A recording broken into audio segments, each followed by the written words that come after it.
જય હિન્દ, જય મુરલીધર ખેડૂત મિત્રો. આપણે અત્યારે મોબાનું ઓટો સ્ટેરિંગ ફિટ કરેલ છે. ખેડૂત મિત્રો, જો અત્યારે આપણું જૂનું સ્ટેરિંગ કાઢવાનું કામ હાલે છે. હવે જો આ જૂનું સ્ટેરિંગ નીકળી જાય એટલે આપણે સિસ્ટમનું મોટરવાળું સ્ટેરિંગ ફિટિંગ કરવાનું છે.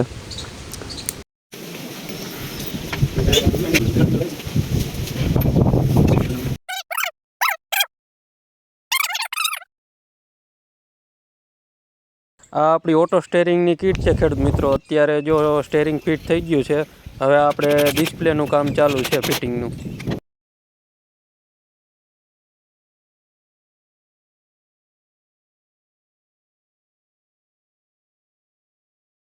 જો ખેડૂત મિત્રો, અત્યારે આપણે પાછળના કેમેરાનું ફિટિંગનું કામ ચાલુ છે. કોઈ આપણે છાતીમાં હાંકતા હોય, ઓરણી હોય કે ગમે એવી હોય, આપણે પાછળ મેળીને જોવું ના પડે.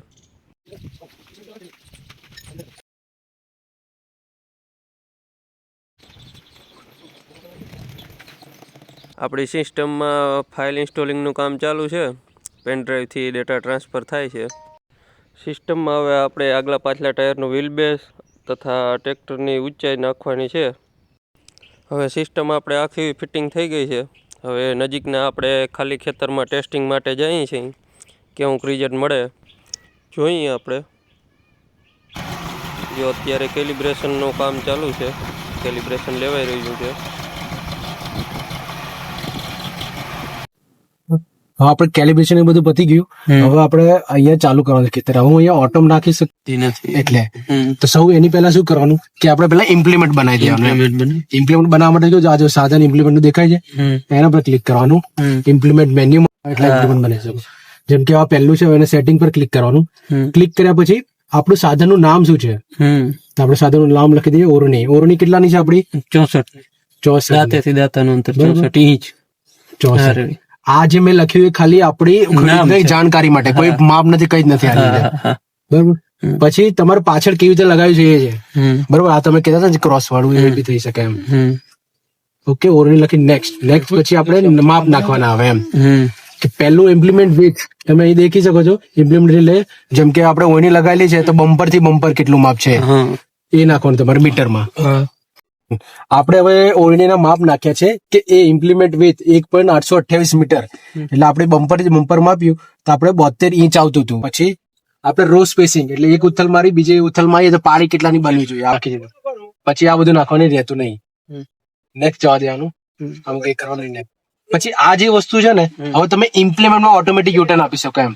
હવે આપણે ઓરણી ચલાવીએ તો ઓરણીમાં આપણે ઓટોમેટિક યુટર્ન આપતા છે નથી. જો રોટાવેટર કે એ બધું આપતા હોય તો આ ચાલુ કરી દેવાનું. કન્ફર્મ કરશો એટલે આપણું ઇમ્પ્લિમેન્ટ બની ગયું. પછી નવું બનાવો તો અહીંયા ન્યુ પર ક્લિક કરવાનું. હાલ આપણે કયું ચાલુ છે? જે બ્લુ ટીક હશે એ ચાલુ હશે આપણું. હવે તમારે ઓયણી લઈને આવ્યા હોય ને પાછું ચાલતું હોય ઉથલ તો મરાઈ જશે તમારી. પાછું 18 ની જગ્યા છોડશે. સમજે? એટલે એ પેલા જોઈ લેવાનું કે કયું આ ચાલે છે તો એપ્લાય કરી દેવાનું તો એ બ્લુ થઈ જાય. પછી બહાર નીકળવાનું. અહીંયાથી લાઈન લેવાનું. તમારે લાઈન લેવા માટે અહીંયાથી તમારે જવાનું. તમારો વધારે યુઝ થશે એ બી લાઈન અને એ પ્લસ લાઈન એમ. એ પ્લસ લાઈન તમારો એકદમ સીધો છેડો હોય ને એકદમ ક્યાંય વળાંક બળાંક ના હોય તો તમે ખાલી એ પોઈન્ટ આપવાનો, બે પોઈન્ટ આપવાની જરૂર નહીં. જેમ કે અહીંયા ઉભો છું ને અહીંયા એ પોઈન્ટ આપીશ ને અને મારું કોઈ શેડો મારો પડવું સીધું જ છે એમ તો બી પોઈન્ટ આપે લઈ લેશે. પણ આપણે વધારે એ બી માં જ જવાનું. એ પોઈન્ટ આપવાનું, બી પોઈન્ટ. પછી અહીંયાથી તમારે કે ખેતર કેવું છે તમારું, પડવું કેવું છે એમ. જો સાદું પડવું હોય રોટાવેટર મોટર મારીને રાખ્યું હોય આમ તો એ જનરલ મોડમાં આવે. પછી કડક પડવું હોય કે જે આમાં વધારે હલતું હોય તો આપણે હેવી લોડ આપણે કરી શકીએ. પછી સેન્ડ સોઇલ એટલે એકદમ રેતાળ વાળું હોય તો આ શું જેમ જેમ સિલેક્ટ કરશો ને તો સ્ટેરિંગની સેન્સિટિવિટી આપ મેળે સેટ કરી લે. પછી અહીંયાથી ડે મોડ, નાઇટ મોડ આપેલા, 2D 3D વ્યૂ આપેલા છે તમને. પછી બીજા તમારે એગ્રીકલ્ચર મેનેજમેન્ટમાં જવાનું, મિકેનિકલ કેલિબ્રેશનમાં જવાનું. આપણે એક સોનાલિકા 440 બનાવેલું છે. હવે તમારે મિની ટ્રેક્ટર હોય તો અહીંયાથી ન્યુ કરીને બધું માપ નાખી દેવાનું. બરોબર. આ આપણે કેલિબ્રેશન કર્યું એટલે કેલિબ્રેશન બતાવે છે. ના હોય તો નહીં બતાવે. આ બધા માપ આપણે નાખી દીધા છે. પછી અહીંયા તમારે ટ્રેક્ટર ચાલશે એટલે કિલોમીટર પ્રતિ અવરની સ્પીડ બતાવશે. પછી અહીંયા કેટલું કામ કર્યું એ બતાવશે. હમણાં મેં ઓટોમાં જેટલું ચલાવ્યું કેલિબ્રેશન લીધું 0.09 એકર થયું. પછી બીજું તમારે 1 એકર 18 વીઘા થાય ને. 1 એકર એટલે 18 વીઘા. પછી અહીંયા જશો ને જો આમાં જવાનું કવરેજ કલર સેટિંગ એટલે તમે જે પટ્ટા પાડતા હોય ને એ અલગ અલગ કલરના તમે પાડી શકો એમ. બીજું આ ઇમ્પ્લિમેન્ટ નું છે અહીંયા તમને દેખાઈ જશે કે શું છે. આપણે એક લાઈન લઈએ પછી થોડુંક ચલાવી જોઈએ.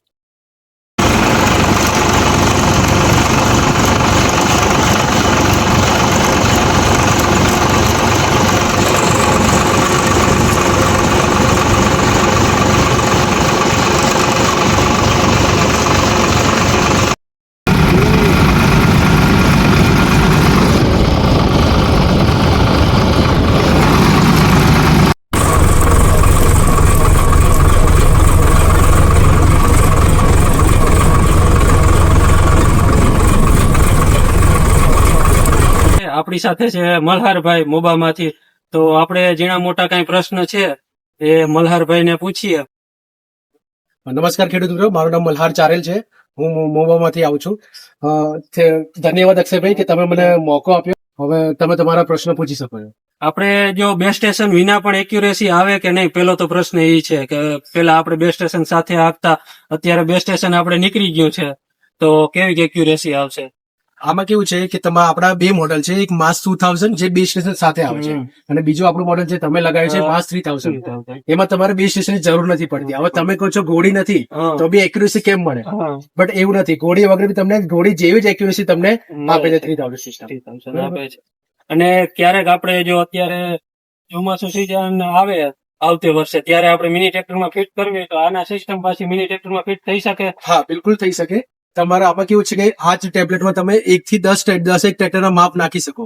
કે તમારે જેમ કે માંડવી કરી છે પછી આંતરખેડ કરવી છે તો નાના ટ્રેક્ટરમાં આપણે લગાવવું પડે. તો આ ખાલી ત્રણ વસ્તુ સિસ્ટમ ઉઠાવી નાખી પેલા ટ્રેક્ટરમાં નાખી દે, તમારું માપ ઓલરેડી તમે નાખેલા છે. બસ એ ઈઝી છે તમારું કરવાનું. એક ટ્રેક્ટરમાંથી બીજા ટ્રેક્ટરમાં તમે આરામથી લઈ શકો. આમાં આપણે લેવું હા, એ બી તમે લઈ શકો. તમે આમાં વાયરિંગ ઘટી ગયું એટલે બીજા તમારે એક જ કેબલ આવી ગયો, ડિસ્પ્લે બી આવી ગઈ, નેવિગેશન કરવું, એ બધું ઈઝી છે. તમારે એક ટ્રેક્ટરમાંથી કાઢી અડધો 1 કલાક ખેડૂત કરવું હોય તો એ કરી શકે. હા, કોઈ બી ખેડૂત કરી શકે. અને આપણે વચ્ચે થાંભલો છે તો એમાં માર્ક કરવાનો કઈ પોઈન્ટ છે કે?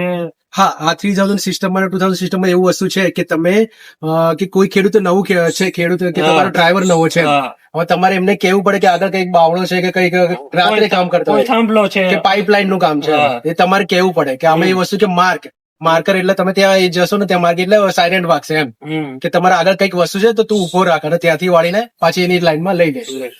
અને આપણે કોઈ રોટાવેટર હોય, એક બાજુ સાઈઝ મોટી હોય, એક બાજુ સાઈઝ નાની હોય તો એ ઇમ્પ્લિમેન્ટ આમાં ચાલી શકે? હા, બિલકુલ આમાં ચાલી શકે. તમે એમાં તમારું માપ તમે કમ્પ્લીટ નાખી શકો અને રોટાવેટર હળાઈઓ તમારે ઓટોમેટિક યુટર્ન થઈ શકે. અને આપણે હરાઈ આપવું હોય તો એ બાઉન્ડ્રી વાળો યુટર્ન છે કે નથી? હા, આમાં છે ને બાઉન્ડ્રી વાળો યુટર્ન છે. કેવું છે કે તમે જેવું પડવું હશે એવાથી વળશે એમ કે તમે સીધી લાઈન એક લઈ લીધી પછી આડું પડવું છે તો ત્યાંથી ઓટોમેટિક હળાઈઓ વળશે. જેટલી તમારે 1 થી 10 એક લાઈન તમે સુધી છોડી શકો, તમારે 2 લાઈન કે 3 લાઈન છોડી ત્યાંથી હળાઈઓ વળશે અને પછી બીજી લાઈન એક વખત આપણે પોઈન્ટ લઈ અને સેટાની ચારી બાજુ ચક્કર મારી લઈએ એટલે એ બધું લઈ લઈએ. મલ્હારભાઈ, આપણે કોઈને પાવર સ્ટેરિંગ હોય અથવા સાદું સ્ટેરિંગ હોય તો સાદા સ્ટેરિંગમાં એક્યુરેસી સારી મળે કે ના? બંનેમાં તમને એક્યુરેસી સારી મળે. પાવર સ્ટેરિંગ હોય કે સાદું સ્ટેરિંગ, બંનેમાં સેમ એક્યુરેસી આવે તમારે. અને કોઈ સ્પેર પાર્ટ આપણે ખરાબ થયો કે ડિસ્પ્લે ખરાબ થઈ કે મોટર ખરાબ થઈ તો આપણે કેટલો ટાઈમ સુધીમાં મળી શકે? તમારે કઈ બી ઇન ફ્યુચર તમારે કઈ ખરાબ થાય છે તમને 24 કલાકમાં સર્વિસ મળી રહેશે. કઈ બી પાર્ટ હોય કે તમારે ગેરંટી છે? હા, 1 વર્ષની ગેરંટી છે તમારે. બીજું તમારે સર્વિસ તમને ફ્રી મળી રહેશે. અને કોઈ મોટર ખરાબ થઈ તો પીસ ટુ પીસ બદલી દેશે. અને ત્યાં આપણે મોટી લાઈન હોય અથવા કોઈ ઝાડવા નીચે ગયા હોય તો એક્યુરેસીમાં? ના, કોઈ એક્યુરેસીમાં કોઈ ફરક નથી પડતો. સેમ એક્યુરેસી બધે તમારે આવે છે. અને મલ્હારભાઈ, આપણે કેટલીક સ્પીડ સુધી હાંકીએ તો એક્યુરેસી સારી મળે છે? તમે જેમ ઓટો સ્ટેરિંગ નથી ચલાવતા એમને રેગ્યુલર ચલાવતા એ સ્પીડે તમે ચલાવી શકો. બીજા ગેરમાં કે 10 ની 12 ની સ્પીડે ચલાવી શકો. એક્યુરેસી તમને સેમ મળી જશે. મલ્હારભાઈ, આપણે રિચાર્જ નું પૂછવાનું હતું. રિચાર્જ કેટલો ભાવ છે? વર્ષ દિવસનું છે, મહિના દિવસનું છે, 6 મહિનાનું? ના, એ તમારે વર્ષનું આવે. 12 થી 15 હજારનું રિચાર્જ કરવાનું હોય. એ વર્ષ સુધી તમારે ચાલુ રહે, વેલિડિટી રહે. મલ્હારભાઈ, આપણે રિચાર્જ કરીએ તો આમાં સિમ કાર્ડ આવે કે કોઈ કોડ હોય?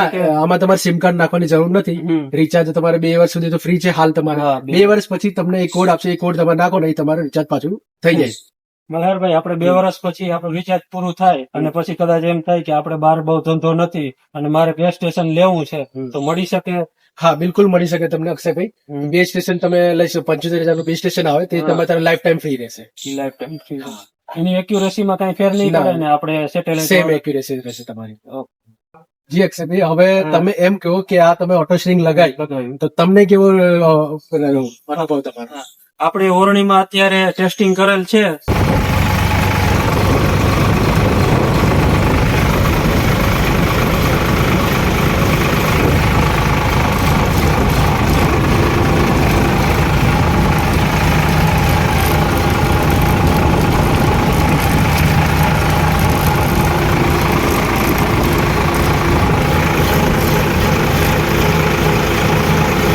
આપણે ઓરણીમાં આપણે હાકેલ છે, એક્યુરેસીમાં કાંઈ એવો ફેર નથી દેખાતો અને એકદમ ગોલી જેવા થાય. પેલા આપણે પારી કરેલી છે.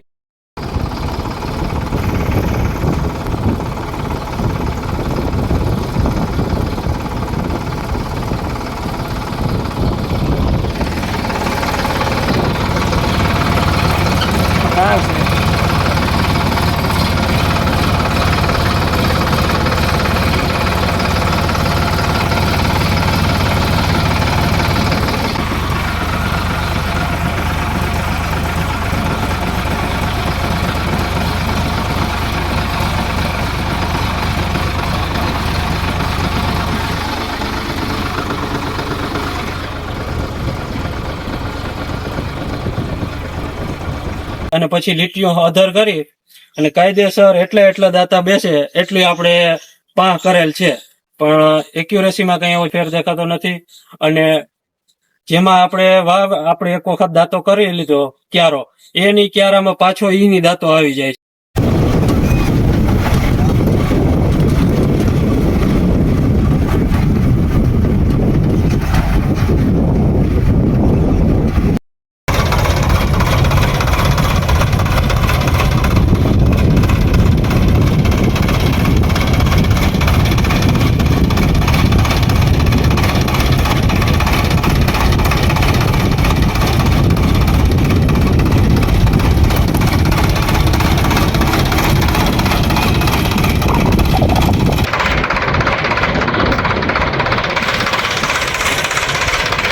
ખેડૂત મિત્રો, આ સિસ્ટમની વધારે માહિતી માટે આપેલા નંબર ઉપર કોન્ટેક્ટ કરી શકો છો.